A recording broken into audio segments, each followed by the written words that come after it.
की कथा कर रही है। मंदिर जा रहे हो, देवालय जा रहे हो, तीर्थ जा रहे हो, तुम्हारी जेब में अगर अठन्नी भी नहीं है, 1 रुपया भी नहीं है, पड़ोसन से मांग कर 1 रुपया मत चढ़ा। शिव महापुराण की कथा बड़ी विचित्र कथा है। मंदिर में दर्शन करने गए हो, तुम्हारी जेब में 10 रुपए नहीं है, 5 रुपए नहीं है, किसी से मांग कर 10 रुपए या 5 रुपए मंदिर में मत चढ़ो। हम तो आपसे यहाँ भी कहेंगे, शिव महापुराण की कथा में भी आओ, तुम्हारे पास चढ़ाने के लिए नहीं है, तुम अपनी पड़ोसन से मांगकर बिल्कुल मत चढ़ाओ, बिल्कुल मत चढ़ाओ। क्यों? भगवान के सामने खड़े होकर, मेरे महादेव के सामने खड़े होकर, शिव के मंदिर में खड़े होकर भी हम अगर अपने पड़ोसी से, अपने पड़ोसन से कुछ मांग कर अगर भगवान को चढ़ाएंगे तो भगवान को कितना बुरा लगेगा कि जगत का पिता यहाँ बैठा है और तू संसार वालों से मांग कर चढ़ा रहा है। जगत का पिता यहाँ बैठा और तू संसार वालों से मांग रहा है। अगर तुझे मांगना ही है तो शिव महापुराण की कथा कहती है, देव आदिदेव महादेव के मंदिर में किसी से मांग कर नहीं चढ़ाना। देवादिदेव महादेव के मंदिर में अगर आप पूजन करने के लिए गए हो,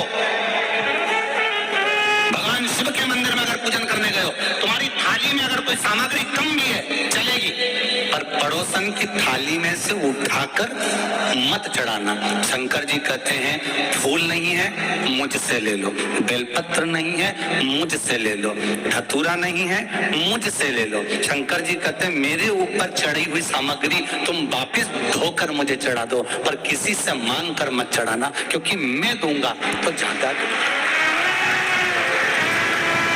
अब प्रैक्टिकल करके देखो, अब एक प्रैक्टिकल करिएगा। पड़ोसन की थाली में से जो जो सामान उसने थाली में रखा, जो जो सामान रखा, उसका नारियल, उसकी अगरबत्ती, उसका दिया, सब तुम उठा के भगवान पे चढ़ाया हो। एक बार प्रैक्टिकल करके देखना हो। अब पड़ोसन का मुंह देखना, फिर तुमने तो उसकी थाली में से उठाकर चढ़ा दिया, अब उसका मुंह देखो तुम जरा जोरदार। अभी तक तो वो ब्रह्म कुमारी थी, थोड़ी देर में चंद्र घंटा बनने में उसको देरी नहीं लगेगी, थोड़ी देर चढ़ा दिया तुमने तो महादेव। अब पड़ोसन को ये लगना चाहिए कि मैंने नहीं चढ़ाया तो इसने चढ़ा दिया, उसमें क्या दिक्कत है, पर नहीं, उसका मुंह फूल गया। मेरी थाली, मेरा सामान, मेरी पूजन की सामग्री, इसने कैसे चढ़ा दिया, इसने कैसे दे दिया, बुरा लग जाता। शिव जी के पास में बेलपत्र चढ़ी है, शंकर जी के पास में बेलपत्र चढ़ी है, शंकर जी के पास में धतूरा चढ़ा है। शिव जी से बेलपत्र मांगा तुमने, शंकर जी से बेलपत्र लिया तुमने, और वही बेलपत्र देवादिदेव महादेव का लेकर तुमने शंकर जी को चढ़ा दिया। शंकर जी को बुरा नहीं लगा, शंकर जी प्रसन्न हुए हैं। क्यों? शंकर जी ये जानते हैं, बहू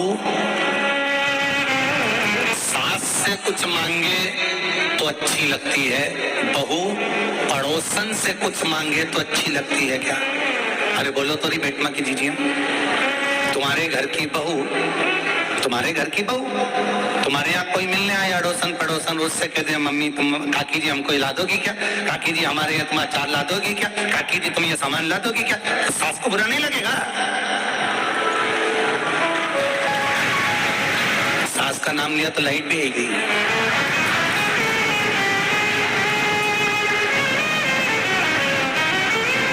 जरा विचार करिए, आप थोड़ा स्मरण करिएगा।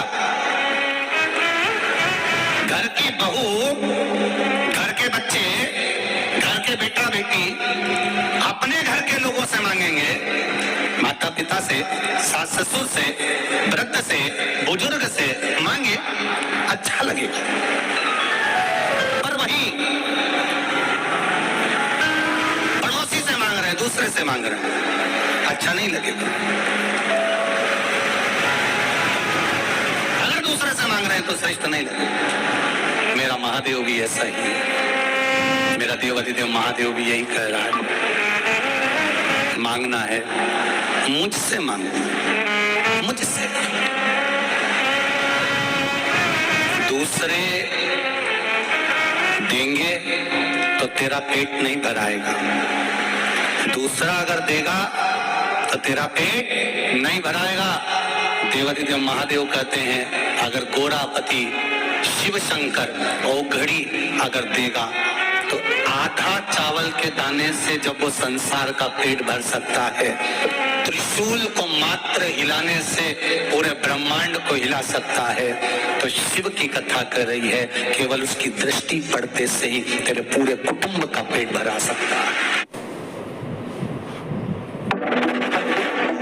Truth or dare? Dare. Take a picture from 0 point before sunset. Done.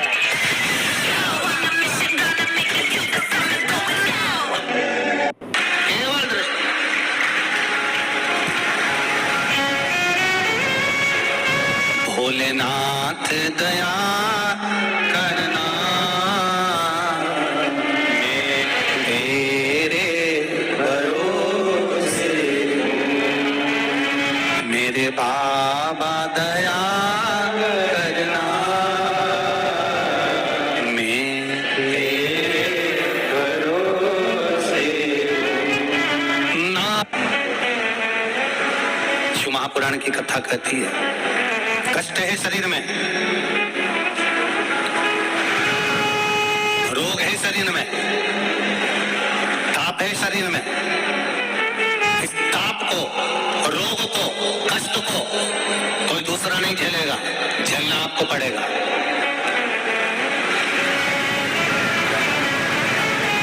झेलना आपको पड़ेगा। शिव महापुराण की कथा कहती है जब ताप आपको झेलना है, कष्ट आपको झेलना है, रोग आपको झेलना है, तो भजन भी जम के बोलो, जरा जम के, आपको ही करना है। कोई दूसरा तुम्हारे हिस्से का भजन नहीं करेगा, कोई दूसरा नहीं करेगा, आपको ही करना है।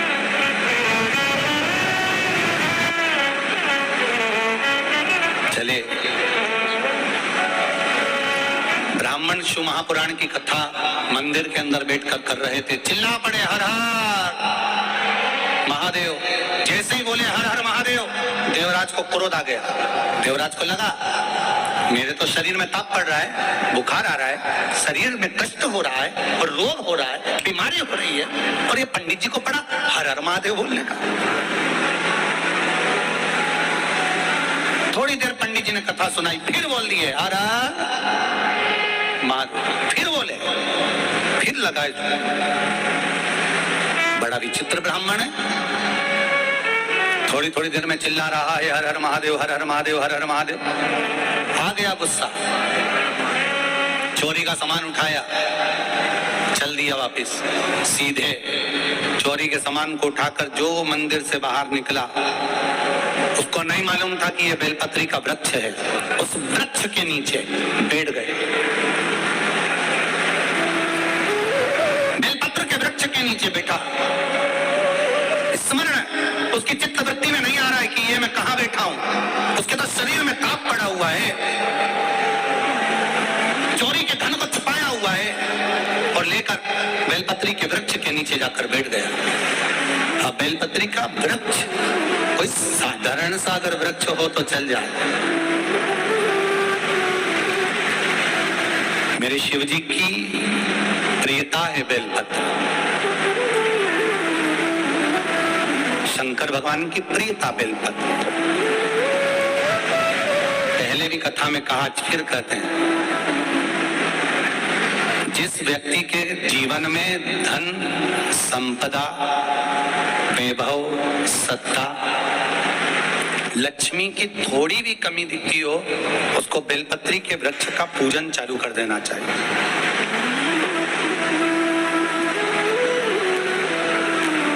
जाओ सोमवार के दिन बेलपत्र वृक्ष के नीचे जल चढ़ाकर, जल का सिंचन कर कर, उसी बेलपत्र के नीचे शाम के समय पर संध्या काल में, प्रदोष काल में भगवान देवादिदेव महादेव गौरी शंकर का स्मरण करो। बेलपत्र की जड़ की और बेलपत्र की तना की और बेलपत्र के वृक्ष की और तुम्हारा मुख हो,